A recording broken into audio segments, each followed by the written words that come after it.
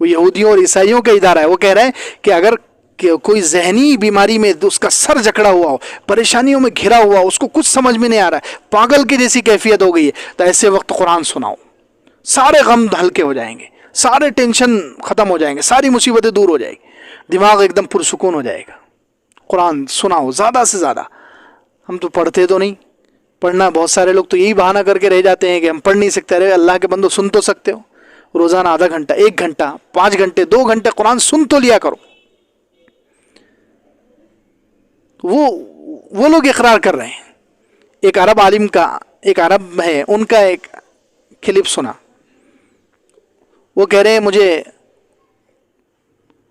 1995 میں ایک دماغ میں ایک بیماری ہوئی, وہی فالج وغیرہ کچھ تو بھی, جس سے دماغ کی ایک نس چوک اپ ہو گئی, جس کی وجہ سے زبان پر بھی ان کے اثر پڑا. وہ خود اپنا واقعہ بیان کر رہے ہیں کہ میرے دماغ کا مسئلہ آیا, دماغ پر کچھ اٹیک ہوا بیماری کا, تو اس کی وجہ سے میری زبان بھی متاثر ہو گئی, زبان سے بولنے نہیں آ رہا, ہکلا رہے ہو, زبان بند ہو گئی جیسے تقریباً. تو کہتے ہیں میں ڈاکٹروں کے پاس گیا, تو چلتے چلتے میں ایک یہودی ڈاکٹر کے پاس گیا. کس کے پاس گیا؟ یہودی ڈاکٹر. اب یہودی تو کتنے کٹر مسلمانوں کے دشمن ہیں. تو یہودی ڈاکٹر کے پاس گیا, تو یہودی نے مجھ سے پوچھا کہ تم کون ہو, نام بتایا میں نے, تو کہا تم مسلمان ہے؟ تو کہا میں مسلمان ہوں. تو اس نے کہا قرآن پڑھنا شروع کر, زیادہ سے زیادہ قرآن پڑھ, تیری بولنے کی طاقت صحیح ہو جائے گی. تو کہتے ہیں جب 1995 سے لے کر 2020 تک, 2020 میں انہوں نے وہ کلپ بنائے, 25 سال سے میں آج تک قرآن پڑھ رہا ہوں, کیونکہ جب سے میں نے قرآن پڑھنا شروع کیا, صرف 3 مہینے کے اندر اللہ تعالیٰ نے میری زبان صاف کر دی. کتنے مہینے میں؟ صرف 3 مہینے گزرے, میری زبان بند ہو گئی تھی تقریباً, مجھے بولنا نہیں آ رہا تھا, میں ہکلا رہا تھا, میری بات کسی کو سمجھ میں نہیں آتی تھی. تو جب میں نے قرآن پڑھنا شروع کیا, 3 مہینے گزرے, اللہ تعالیٰ نے قرآن کی برکت سے میری زبان پوری صاف کر دی. بولے آج میں جیسے بول رہا ہوں اس زمانے سے آج تک ایسے ہی صاف بول رہا ہوں. تو قرآن میں تو دماغی ٹینشنوں کا, زبان کی بیماریاں, اور کینسر, مولانا پیر ذوالفقار صاحب حضرت جی دامت برکاتہم, انہوں نے اپنا واقعہ سنا ہے کہ ہم ایک مرتبہ باہر ملک گئے, کسی ملک میں گئے, وہ باہر ملک. اب وہاں ایک بندے نے ان کو ناشتے کی دعوت دی, وہاں انہوں نے ناشتہ کیے.